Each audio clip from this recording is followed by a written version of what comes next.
नमस्कार मंडळी, मागच्या व्हिडिओमध्ये आपण घटस्फोटाचं एक ग्राउंड क्रुएल्टी म्हणजे छळ याच्याविषयी माहिती घेतली. आज आपण जाणून घेऊया ॲडल्ट्री म्हणजे विवाह बाह्य संबंध याच्याविषयी. आता हिंदू मॅरेज ॲक्टविषयी आपण सध्या बोलतोय, तर हिंदू मॅरेज ॲक्टमध्ये ॲडल्ट्रीची डेफिनेशन काय दिली आहे ती आपण पाहूया. क्रुएल्टीच्या व्हिडिओच्या वेळी मी सांगितलं होतं की क्रुएल्टीची डेफिनेशन नाही आहे, मात्र ॲडल्ट्री म्हणजे काय हे इथं दिलेलं आहे. तर ॲडल्ट्री म्हणजे काय? The respondent has, after the solemnization of the marriage, had voluntary sexual intercourse with any person other than his or her spouse. म्हणजे काय? तर स्पाऊस म्हणजे काय? तर पती किंवा पत्नी. मग आपला पती किंवा आपली पत्नी यांच्या व्यतिरिक्त बाहेर दुसऱ्या कुठल्या तरी स्त्री किंवा पुरुषाबरोबर संबंध असणं, शारीरिक संबंध असणं म्हणजे ॲडल्ट्री. आणि अशा पद्धतीचं जर का काही असेल तर त्या ग्राउंडवरती आपण डिवोर्सची केस फाईल करू शकतो. आता याच्यामध्ये एक सगळ्यात महत्त्वाचा मुद्दा लक्षात घ्या, तो म्हणजे इथे कुठेही ॲडल्ट्री या शब्द प्रयोग केलेला नाही. त्याच्या मागचं कारण असं आहे की टिपिकल ॲडल्ट्री जी आहे ना, ती ॲडल्ट्री ही आपल्याला IPC म्हणजे भारतीय दंडसंहिता जी आहे त्याच्यामध्ये दिलेली होती. आणि त्याच्यामध्ये तो क्रिमिनल ऑफेन्स होता ॲडल्ट्री, की जो आता डिक्रिमिनलाइज झालाय. म्हणजे आता ॲडल्ट्री हा क्रिमिनल ऑफेन्स राहिलेला नाही, तो गुन्हा राहिलेला नाही. आणि हे सगळी इतक्यातली जी काही डेव्हलपमेंट आहे ती का झाली? तर तो जो तिकडचा जो ॲडल्ट्री हा क्रिमिनल ऑफेन्स होता ना, तो डिस्क्रिमिनेटरी होता. डिस्क्रिमिनेटरी होता म्हणजे काय होतं? तर एखादी पत्नी जर का ॲडल्ट्रस रिलेशनशिपमध्ये असेल, म्हणजे तिचे जर का दुसऱ्या कुठल्या व्यक्तीशी विवाह बाह्य संबंध असतील, तर तिचा नवरा त्या व्यक्तीच्या विरुद्ध क्रिमिनल कंप्लेंट करू शकायचा. मात्र उलट जर का असेल, म्हणजे एखादा नवरा विवाह बाह्य संबंधांमध्ये आहे तर त्याची जी बायको आहे ती अशा पद्धतीची कंप्लेंट करू शकत नव्हती. म्हणजे थोडक्यात काय, तर माझी बायको माझी संपत्ती आहे, म्हणजे आणि माझ्या संपत्तीवरती दुसरा कोणीतरी माझ्या संपत्तीबाबत छेडछाड करतंय आणि म्हणून मला ग्रीवन्स आहे, अशा पद्धतीनं ते थोडंसं त्याच्या पाठीमागचं नेचर होत होतं. आणि म्हणून ते आता डिक्रिमिनलाइज केलेलं आहे. That is no more and offence now. पण त्याच पद्धतीचं जे काही आहे तर विवाह बाह्य संबंध हेच ग्राउंड इथे पण आहे आणि म्हणून याला कॉमनली ॲडल्ट्रीचं ग्राउंड असं म्हटलं जातं. आता ॲडल्ट्री म्हणजे मी आत्ताच सांगितलं तसं इथे शब्दप्रयोग काय केलाय? Sexual intercourse. म्हणजे तुम्ही ज्या वेळेला ॲडल्ट्रीची केस कोर्टामध्ये दाखल करत असता त्यावेळेला तुम्हाला असं सांगता आलं पाहिजे, असं मांडलं पाहिजे की माझी पत्नी किंवा माझा पती, जो कोणी केस करणार आहे त्या पद्धतीनं पती किंवा पत्नी हा अधिकार दोघांनाही दिलेला आहे, एकट्या पतीला किंवा पत्नीला नाही. त्यामुळं जो कोणी केस दाखल करतोय त्याला कोर्टापुढे असं सांगायचंय की माझा पती किंवा माझी पत्नी यांचे दुसऱ्याबरोबर विवाह बाह्य शारीरिक संबंध आहेत. आता एक गोष्ट लक्षात घ्या, खूपदा काय होतं, शारीरिक संबंध आहेत म्हणजे काय असं विचारलं, विवाह बाह्य संबंध आहेत असं काय आम्ही आमच्या क्लायंटला विचारलं की उत्तर काय येतं?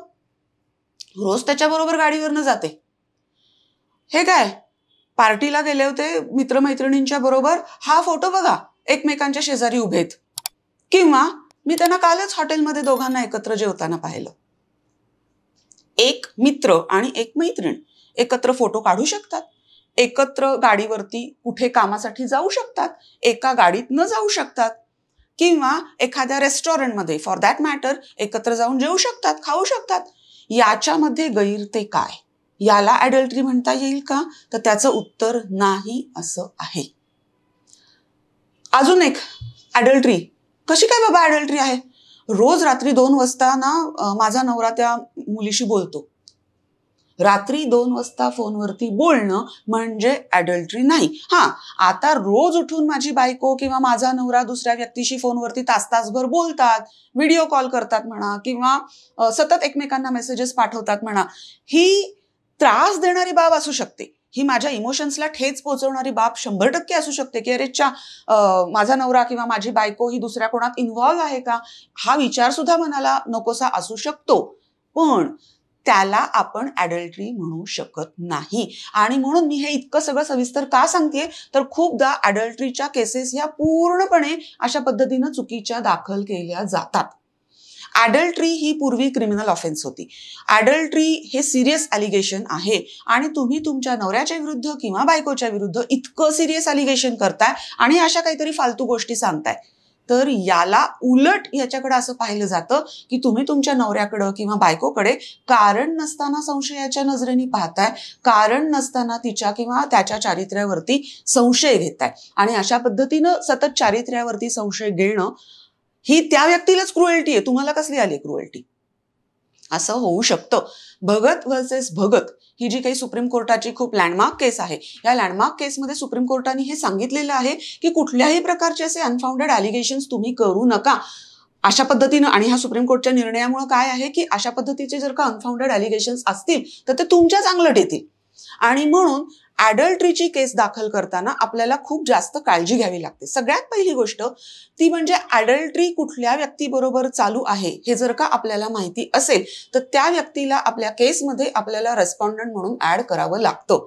एकीकडं पिटिशनमध्ये त्या व्यक्तीचं नाव द्यायचं आणि वरती त्याला रेस्पॉन्डंट म्हणून ॲड करायचं नाही, हे चालत नाही. आपल्याला त्या व्यक्तीला रेस्पॉन्डंट म्हणून ॲड करावं लागतं, ही गोष्ट. दुसरी गोष्ट, ॲडल्ट्रीचं आपल्याला कोर्टापुढे बऱ्यापैकी डायरेक्ट प्रूफ द्यावं लागतं. आता ॲडल्ट्रीचं डायरेक्ट प्रूफ कसं द्यायचं आपण, हा एक फार मोठा प्रश्न आहे. ॲडल्ट्रीचं डायरेक्ट प्रूफ हे खूप कमी मॅटर्समध्ये असतं, हे मिळणं नेक्स्ट टू इम्पॉसिबल असतं. आणि म्हणून ॲडल्ट्रीच्या ग्राउंडवरती जर का आपण कोर्टामध्ये पिटिशन दाखल करत असू तर आपल्याला त्या पिटिशनच्या ड्राफ्टिंगची खूपच जास्ती काळजी घ्यावी लागते. ओव्हरऑलच मॅट्रिमोनियल पिटिशन्सच्या ड्राफ्टिंगची खूप जास्ती काळजी घ्यायला लागते ॲज कम्पेअर्ड टू अदर लिटिगेशन्स. पण जर का ॲडल्ट्रीच्या ग्राउंडवरती तुम्ही केस दाखल करत असाल तर मात्र तुमची ही काळजी दुप्पट वाढते, तुमची ही काळजी खूपच वाढते. ती केस कशी ड्राफ्ट करायची हे अत्यंत हुशारीनं ड्राफ्ट करावी लागते किंवा मग ॲडल्ट्रीचं ग्राउंड घ्यायचं नाही अशा निर्णयापर्यंत यावं लागतं. मात्र जर का ॲडल्ट्री आहे हे आपण कोर्टापुढे सिद्ध करू शकलो तर 100% खूप सिरियस आरोप आहे हा. एवढा एकच आरोप सुद्धा बास होऊ शकतो. मग अशामध्ये जी स्त्री आहे, जर सपोज स्त्रीच्या विरुद्ध जर का ॲडल्ट्रीची केस असेल तर अशा पद्धतीचं जर का ॲडल्ट्रीचं ग्राउंड आपलं असेल तर त्या स्त्रीच्या मी पूर्वीच्या माझ्या काही व्हिडिओजमध्ये सांगितलंय मेंटेनन्सच्या, की मेंटेनन्सचा अर्ज हा उत्पन्नाप्रमाणे आणि लायबिलिटीज प्रमाणे डिसाईड होतो. मात्र जर ॲडल्ट्रीचं ग्राउंड असेल आणि आपण ते कोर्टापुढे योग्य पद्धतीनं मांडू शकलो, योग्य पद्धतीनं आपण त्याचा कोर्टापुढे उहापोह करू शकलो तर अशा केसमध्ये नवऱ्याला त्या स्त्रीला पोटगी द्यावी लागत नाही. नवऱ्याला त्या स्त्रीला ॲडल्ट्रीच्या केसमध्ये मेंटेनन्स द्यावा लागत नाही. परत एकदा सांगते, कुठल्याही पद्धतीचे गैरसमज मनात ठेवून आणि संकुचित मनाने वागू नका. माझ्या बायकोचा कोणतरी मित्र आहे किंवा माझ्या नवऱ्याची कोणतरी मैत्रीण आहे, हे रिलेशनशिप हेल्दी सुद्धा असू शकतं. हे रिलेशनशिप ॲक्सेप्ट करण्याची तयारी ठेवा. प्रत्येक रिलेशनशिपकडं त्या चष्म्याने, त्या अँगलनी बघू नका.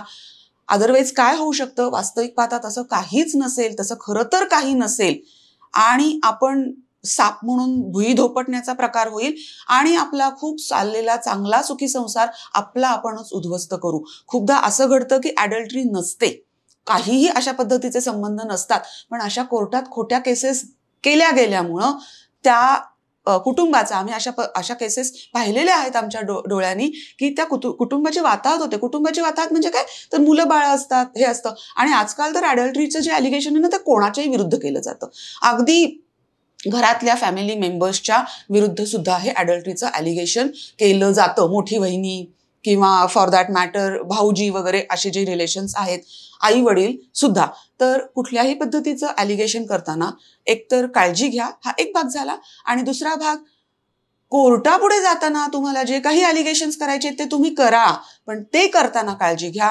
अन्यथा काय म्हणतो आपण त्याला, स्वतःच्याच पायावर कुऱ्हाड मारून घेतल्यासारखं होईल. तर कुठल्याही पद्धतीची ॲडल्ट्रीच्या ग्राउंडवरची जर कोर्टामध्ये केस दाखल करत असाल तर मी आत्ता ह्या व्हिडिओमध्ये सांगितलं हे जरूर लक्षात ठेवा.